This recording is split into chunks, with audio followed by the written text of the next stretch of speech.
और भी बोलो, तेज से बोलो, जोर से बोलो।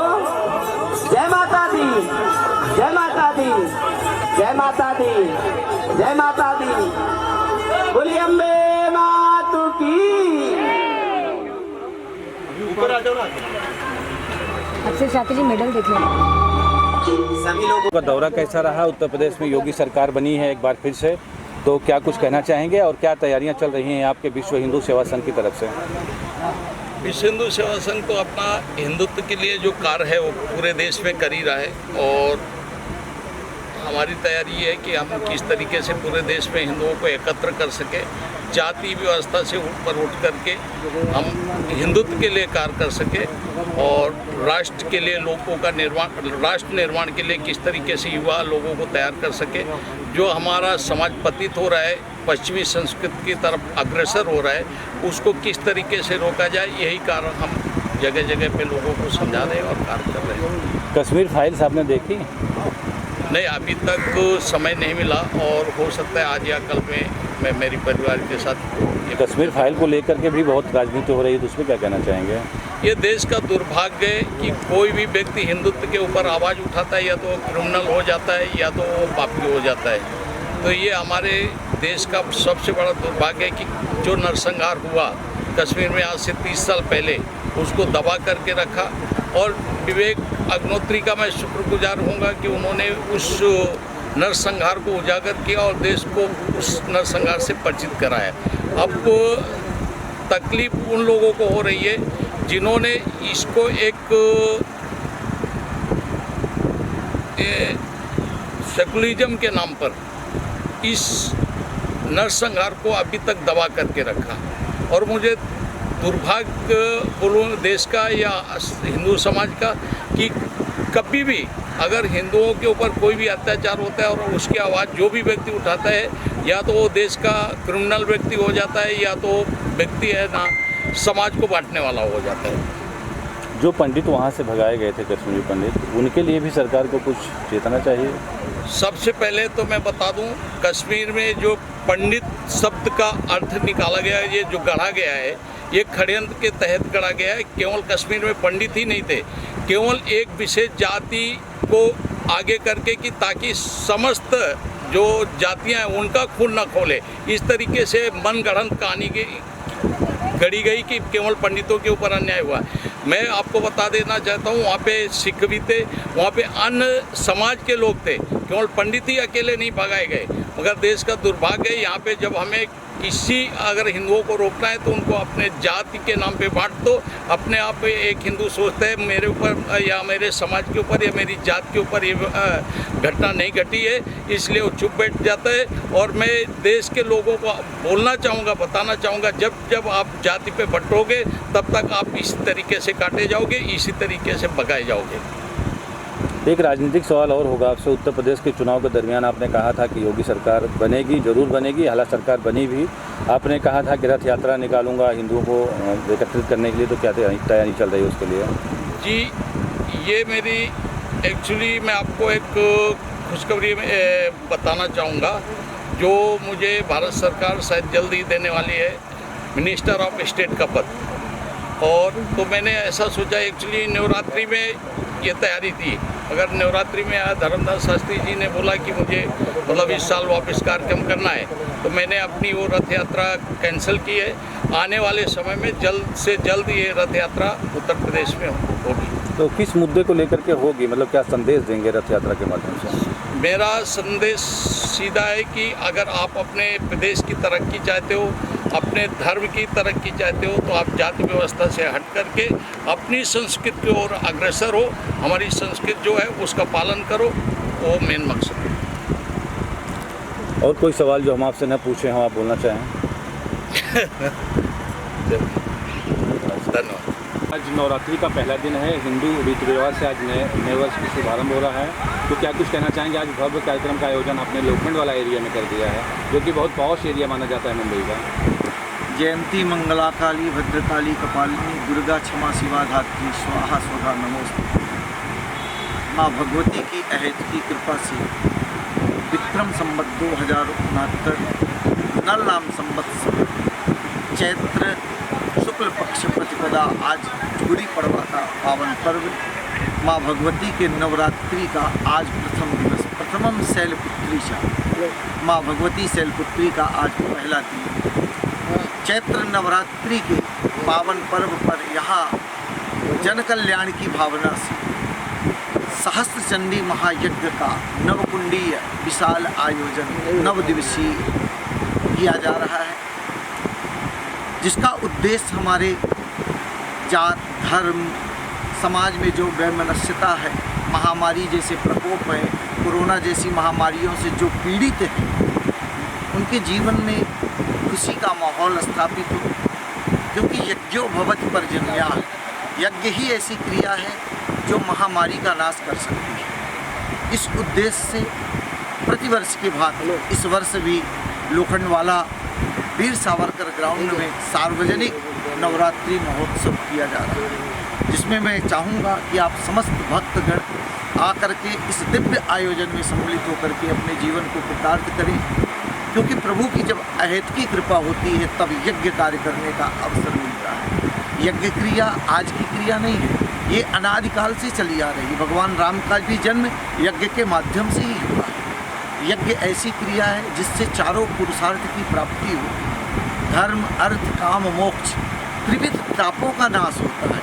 दैहिक दैविक और भौतिक तीनों ताप समाप्त होते हैं। समाज में एक वातावरण अनुकूल हमारे व्याप्त होता है, जिससे हम आपस में एक दूसरे से प्रेम भाईचारा रखते हैं। तो ये समस्त हिंदू धर्म के लिए नया साल हमारा जो है, तो ये संवत्सर जो प्रारंभ होता है चैत्र शुक्ल पक्ष प्रतिपदा से ही होता है। आज तो हमारे सभी हिंदू वासियों के लिए नया साल भी है। मैं समाज की समस्त सेवाभावी धर्म संस्थाओं से अनुरोध करूंगा, इस महायज्ञ में सम्मिलित होकर के तन मन धन से अपना अंश प्रदान कर पुण्य के सहभागी बने और इसी तरह ये समाज में हमारा यज्ञ कार्य होता रहे, इसमें अपना योगदान होता है। बात करें यहाँ के जो रहवासी हैं, स्थानीय लोग हैं, उनका कितना समर्थन है, कितना सहयोग आपको मिलता है? क्योंकि पिछले कई सालों से आप इस तरह का आयोजन करते आ रहे हैं, कभी लक्ष्मी स्टेट में तो कभी लोखंडवाला में तो कभी महाड़ा में, तो क्या कहना चाहेंगे? यहाँ पर वीर सावरकर मैदान में पहली बार जो है आयोजन किया गया है। पहले हमारा लोखंडवाला बैंक रोड में होता था, लेकिन इस वर्ष 2 वर्ष के बाद कोरोना काल के बाद यहाँ पर किया गया है, जिसमें समस्त समाज का हमारे सहयोग है। सब बढ़ चढ़ कर के हिस्सा ले रहे हैं। हम चाहेंगे कि समस्त समाज के और जो भी भक्त हमारी आवाज़ सुन रहे हैं, आप आइए। ये किसी व्यक्ति विशेष का नहीं, समाज के कल्याण के निमित्त, आप सबके उत्थान के निमित्त यहाँ पर नवकुंडी हवनात्मक सहस्त्रचंडी महायज्ञ का आयोजन किया जा रहा है। आप चूँकि गुरु हैं, कहते हैं कि जो आमदनी होती है उसमें से कुछ अंश धार्मिक कार्यों में लगाना चाहिए, जिससे बरकत होती है, तो इस पर आपका क्या कहना है और क्या है इसके पीछे की वजह क्या है? कि सभी का देखो, धर्म रक्षति रक्षता है, धर्म की जो रक्षा करता है धर्म उसकी रक्षा करता है। यह आयोजन धर्म की रक्षा के लिए, समाज की रक्षा के लिए, जो आज हमारी पीढ़ियाँ पतित हो रही हैं, उनको एक दिशा निर्देशित करने के लिए सबके योगदान से यह कार्य संभव हो रहा है और होता रहेगा। क्योंकि धर्म की ध्वजा जब तक है तब तक पृथ्वी पर कितने भी महामारी आए तो उनका सर्वनाश होगा। जिस दिन धर्म का सर्वनाश हुआ, धर्म पतित हुआ, उस दिन हमारे समाज का पतन निश्चित है।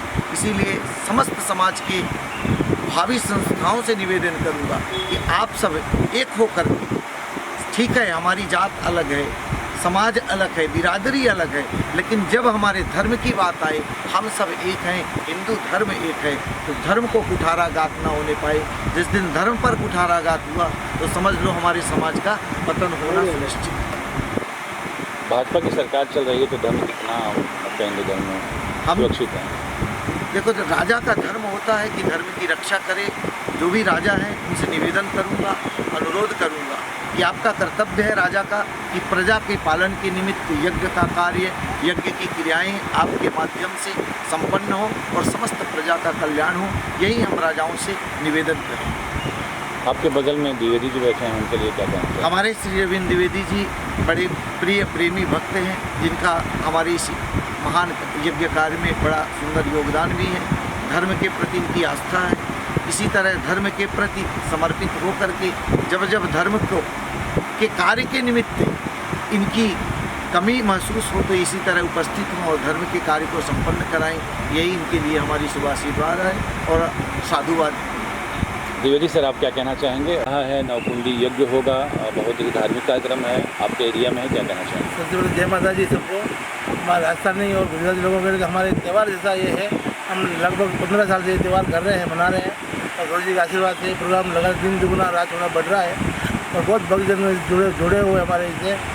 अभी आज जो पहला दिन है, आज कल से बहुत लोग आने चालू हो जाएंगे इधर और एक मेला जैसा मेला लगना चालू हो जाएगा इसमें। बहुत अच्छा प्रोग्राम है और अपने जीवन भी सुधार होता है और अपना भविष्य सुधार होता है और समाज में भाईचारा बढ़ता है, धर्म बढ़ता है, अपना धर्म बढ़ता है। इसलिए बहुत अच्छा प्रोग्राम हो रहा है। जय माता जी। आपके समाज से कितने लोग आ रहे हैं? क्या हमारे समाज कम से कम रहने में 500-700 लोग इधर आते ही हैं और हर साल आते ही हैं। ऐसा नहीं पहली बार आए, वो बात नहीं है। 15 साल से ये प्रोग्राम हम साथ में गुरु जी के साथ में है, जुड़े हुए हम लोग और ये प्रोग्राम के आशीर्वाद से प्रोग्राम चल रहा है और कर रहे हैं। आप क्या कहना चाहेंगे? आपका परिचय दीजिए और किस तरह से आपका मैं राजेश्री शुक्ला और इनसे जुड़ी हुई आज 15 साल हो गए और हमारा माड़ा के हमने सभी इधर ही आते हैं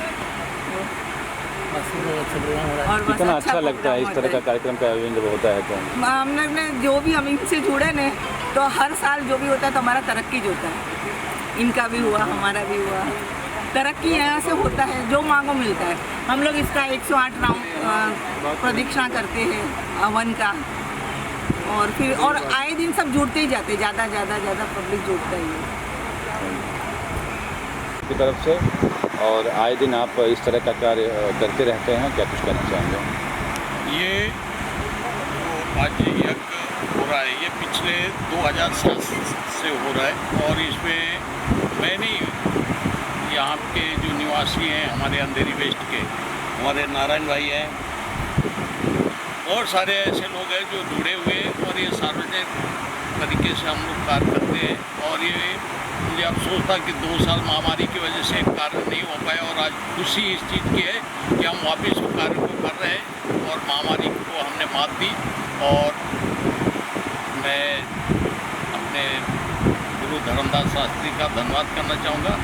इतनी परिस्थिति थोड़ी सी खराब होने के बाद भी उन्होंने हिम्मत बढ़ाई और वापस हमें मतलब इस पंडाल पे बिठाया लोगों को और आज वापस 2 साल की महामारी के बाद लोगों के करने के लिए, लोगों के खुशहाल जीवन व्यतीत करने के लिए कार्य वापस आ रहा है। सर, चूँकि भारतीय जनता पार्टी से आप लगाव रखते हैं और अभी योगी की सरकार बनी है, आप हाल में ही लखनऊ और उत्तर प्रदेश का दौरा करके आए हैं, चुनाव में भी काफ़ी अच्छा समर्थन आपका रहा, तो कैसा लगा इस बार योगी की दूसरी सरकार बनने के बाद जब आप लखनऊ पहुँचे हैं? कैसा लगा? पिछली जो सरकार है उससे इस बार ज़्यादा अच्छा काम होगा और हर मंत्री को माननीय प्रधानमंत्री जी के द्वारा दिशा निर्देश दिया गया है कि 2 साल का हर मंत्री को टाइम दिया गया है। 2 साल के अंदर अगर आपने काम अच्छा नहीं किया उत्तर प्रदेश में तो आपका प्रमोशन की जगह डिमोशन निश्चित है। तो कहीं दिनेश शर्मा भी इसी के शिकार तो नहीं हुआ? दिनेश शर्मा जी को बहुत बड़ी जिम्मेदारी दी गई है और वो जिम्मेदारी मोदी जी ने जानबूझकर दी है, ऊर्जा और ग्राम विकास और शहर विकास की। तो मेन 2 चीज़ें हैं उत्तर प्रदेश की समस्या जो है विकास की, तो विकास की गति किस तरीके से आगे बढ़े उसी के लिए उन्होंने मोदी जी ने दिनेश अरविंद शर्मा जी को ये जवाबदारी दी है। क्या कुछ तैयारियाँ आपकी चल रही हैं सर राजनीति को लेकर के? राजनीति को लेकर के मेरी तैयारी नहीं है, पार्टी की तैयारी। पार्टी क्या आगे जवाबदारी देती है वो पार्टी के ऊपर निर्भर है। धन्यवाद।